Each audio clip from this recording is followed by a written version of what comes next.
नमस्कार विद्यार्थियों, आज हम मनी मार्केट का पार्ट सेकंड ले रहे हैं। कल हमने पार्ट फर्स्ट में मनी मार्केट की डेफिनेशन और उसके फीचर्स पर चर्चा की थी। आज हम इसके फंक्शंस अथवा इम्पोर्टेंस पर चर्चा करेंगे। कल मैंने पूर्व व्याख्यान में आपको बताया था कि मुद्रा बाजार एक ऐसा बाजार है जहाँ पर अल्पकालीन वित्तीय लेन देन होते हैं और ये बाजार किसी भी देश की अर्थव्यवस्था में अपना महत्वपूर्ण स्थान रखता है। जितनी भी अल्पकालीन वित्तीय लेन देन हैं, ये अल्पकालीन वित्त की अगर आवश्यकता होती है व्यवसाय को, उद्योगपतियों को, तो इस बाजार के द्वारा जो है वो वित्त की आवश्यकता की पूर्ति की जा सकती है। ये बाजार जो है वो दो प्रकार का मैंने बताया था कल, संगठित और असंगठित बाजार होता है। संगठित बाजार वो है जिस पर देश के केंद्रीय बैंक का नियंत्रण होता है, और असंगठित मुद्रा बाजार वह होता है जिस पर किसी भी केंद्रीय बैंक का उस पर कोई प्रभावी नियंत्रण नहीं होता है। यानी वो अपनी ब्याज दरें स्वयं निर्धारित करते हैं और किसी भी प्रकार का कोई वित्तीय अनुशासन जो है इस बाजार के द्वारा यानी असंगठित मुद्रा बाजार के द्वारा जो है वो निर्धारित नहीं किया जाता। जहाँ तक आज हम बात करें कि इसकी फंक्शंस क्या होंगे या इम्पोर्टेंस, अगर हम इसके फंक्शंस के बारे में बात करें तो इसकी महत्व को ही दर्शाता है। इसके जो कार्य हैं मुद्रा बाजार के वो इसके महत्व को ही दर्शाते हैं। तो आज हम कार्य अथवा इसके महत्व की चर्चा करेंगे। अगर हम इसके महत्व की चर्चा करें तो हम ये कह सकते हैं कि किसी भी देश का मुद्रा बाजार उस देश की अर्थव्यवस्था को गति प्रदान करने में अपना महत्वपूर्ण योगदान देता है। वह किसी भी देश की अर्थव्यवस्था में जो है तरलता उत्पन्न करने में और कोषों की मांग एवं कोषों की पूर्ति में सामंजस्य स्थापित करने में इसका बहुत बड़ा योगदान रहता है। सबसे पहला जो इसका फंक्शन या हम रोल कह सकते हैं वो ये है कि creation of relationship between debtors and creditors.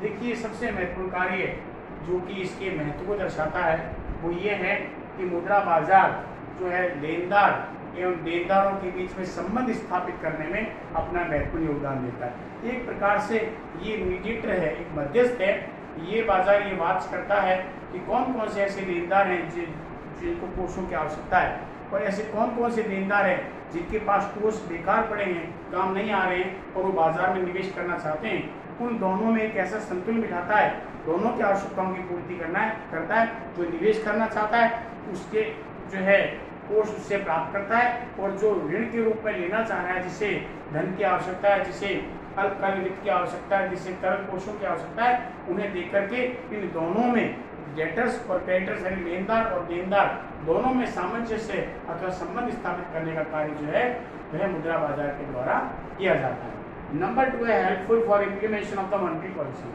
देखिए, monetary policy is the very important to the control of the money supply in the economy. यानी किसी भी देश की अर्थव्यवस्था में मुद्रा की पूर्ति पर नियंत्रण लगाना उस देश के केंद्रीय बैंक का सबसे महत्वपूर्ण कार्य माना जाता है।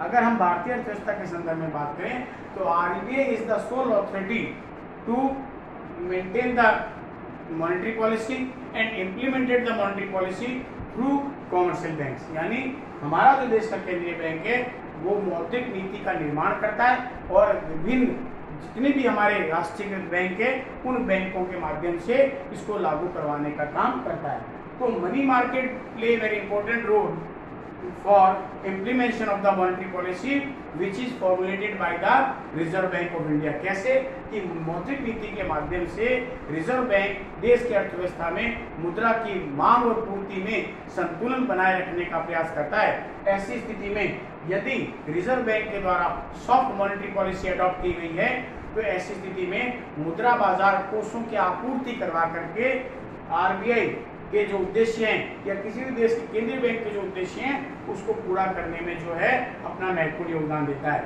तो इसका तात्पर्य है कि अगर मॉनेटरी पॉलिसी की जो सफलता है वो उस देश के मुद्रा बाजार पर निर्भर करती है। Number 3 investment of the short term funds. देखिए, मैंने आपको पहले बताया था क्योंकि अल्पकालीन मौद्रिक लेन देन का बाजार है और ऐसी स्थिति में जितने भी शॉर्ट टर्म फंड्स का जो क्रय विक्रय आदान प्रदान होता है वो मनी मार्केट के अंतर्गत होता है। तो इसलिए अगर किसी भी व्यक्ति को या निवेशक को अगर अपने अल्पकालीन निवेश करने होते हैं तो मुद्रा बाजार जो है वो अपनी महत्वपूर्ण भूमिका निभाता है। छोटे छोटे जिनके पास बचते हैं, जो लंबी बचतें नहीं कर सकते, बड़ी बचतें नहीं कर सकते, तो छोटी छोटी बचतें जो है इस बाजार में निवेश करते हैं। किसके माध्यम से करते हैं? विभिन्न संस्थाओं के माध्यम से करते हैं। जैसा कि कल मैंने आपको इसके बारे में बताया था कि कॉमर्शियल बैंक जितने भी नेशनलाइज बैंक है, रीजनल रूरल बैंक्स हैं, कोऑपरेटिव बैंक्स है, एक्सेप्टिंग एंड डिस्काउंटिंग हाउसेज है, all these are the component of the money market. और इसके माध्यम से अल्पकालीन कोषों को अगर निवेश करना हो तो ये मार्केट जो है, मुद्रा बाजार जो है अपनी महत्वपूर्ण भूमिका निभाता है। नंबर 4 इसका जो कार्य वो है to provide finance to the business and industry. देखिए मैंने आपको कल भी बताया था वित्त 3 प्रकार की होती है, short term, medium term and the long term. तो शॉर्ट टर्म जो भी फाइनेंस की रिक्वायरमेंट फुलफिल करता है वो मनी मार्केट करता है। ऐसी स्थिति में किसी भी व्यवसायी को या उद्योगपतियों को अगर अल्पकालीन वित्त की आवश्यकता है तो ये बाजार जो है वो उनकी इस प्रकार की आपूर्ति करवाने में अपना महत्वपूर्ण योगदान देता है ताकि उनके व्यवसाय को अथवा उद्योगों को गति प्रदान की जा सके।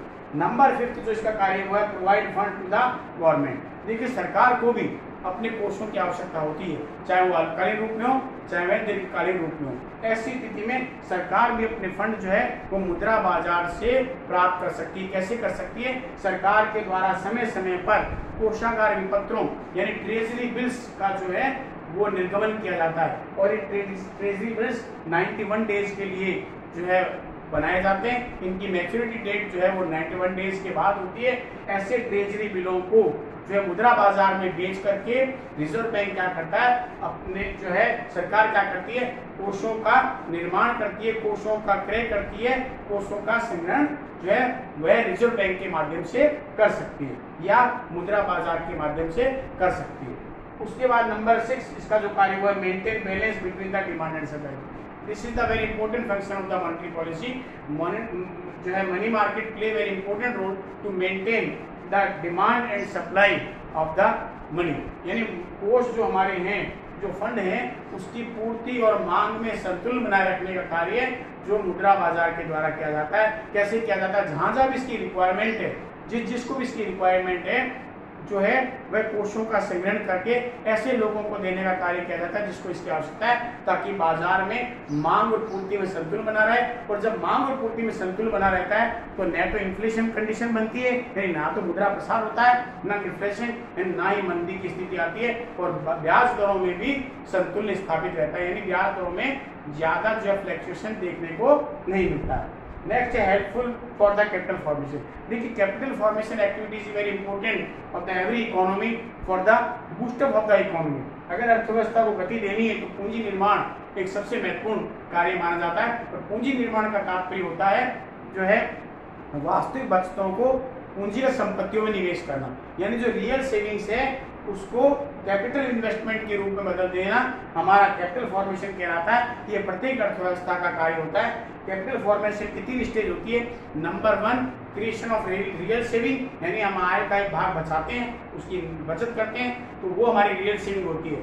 नंबर 2 जो हमारा होता है, पहले वास्तविक बचत करना, वास्तविक बचतों को मोबिलाइज करना। मोबिलाइज का मतलब होता है अगर मेरे पास में कोई फंड है जो मेरे आय का भाग मैंने बचाया है, उसको मेरे द्वारा किसी भी वित्तीय संस्थाओं में किसी भी खाते में निवेश किया जाएगा और इसके लिए उस देश में जो है इंस्टीट्यूशंस का, फाइनेंशियल इंस्टीट्यूशन का होना आवश्यक है। These are the called the mobilization of the saving, यानी बचतों को गतिशील बनाना। और नंबर 3 है कन्वर्जन इनटू कैपिटल एसेट, यानी पूंजीगत संपत्तियों में इसको निवेश करना। तो हम जब वित्तीय संस्थाओं में निवेश कर देते हैं तो वो आगे फिर इसको लोन्स एडवांसेस देने में या जो है कार्य करती है। और ऐसी स्थिति में जो हमारे द्वारा दिया गया जो धन है, हमारे द्वारा जो बचत जो निवेश की गई है वह पूंजीगत संपत्तियों में निवेश होती है। इस प्रकार से जो धन निवेश हुआ था वो और अधिक जो है एक्यूमुलेटेड हो जाता है और ऐसी स्थिति में वहां पर पूंजी निर्माण होता है। तो money market play very important role to increase the rate of capital formation. पूंजी निर्माण की दर को बढ़ाने में सबसे महत्वपूर्ण योगदान जो है वो मुद्रा बाजार का रहता है। उसके बाद है indicator of the economic development. देखिए किसी भी देश के आर्थिक विकास का जो सूचक है वो money market and capital market माना जाता है। तो मुद्रा बाजार जो है वो आर्थिक विकास का सूचक है। जिस देश की अर्थव्यवस्था में मुद्रा बाजार स्ट्रांग होता है, वहां पर फंड बहुत ज्यादा होते हैं, वो बाजार बिजनेस इंडस्ट्रीज को, निवेशकों को धन देने में, मांग और पूर्ति में संतुलन बनाए रखने में आरबीआई की मौद्रिक नीति को सफल रूप में संचालित करने में अगर सक्षम होता है तो इसका तात्पर्य है कि उस देश का आर्थिक विकास भी रैपिडली होता है, तीव्र गति से होता है, इसलिए इसको आर्थिक विकास का सूचक भी माना जाता है। नेक्स्ट है to maintain the liquidity for economy. देखिए अर्थव्यवस्था के लिए तरलता का होना आवश्यक है और ये तरलता उस रूप में मुद्रा बाजार रखता है कि वह इस प्रकार से वॉच आउट करता है, इस प्रकार से वह अपना कार्य करता है कि जो निवेशक जिनके पास में धन पड़ा है, बेकार है, जो निवेश करना चाहते हैं, उनसे लेकर के बाजार में अकॉर्डिंग टू द डिमांड, मांग के अनुसार पर्याप्त तरलता बनाए रखता है ताकि वे अपने उद्योगों को अथवा व्यवसायिक संस्थाओं को जो है अल्पकालीन जो है वित्त की पूर्ति कर सके। इस प्रकार से मुद्रा बाजार विभिन्न प्रकार के कार्य संपन्न करके देश की अर्थव्यवस्था को गति प्रदान करने में अपना महत्वपूर्ण योगदान देता है। धन्यवाद।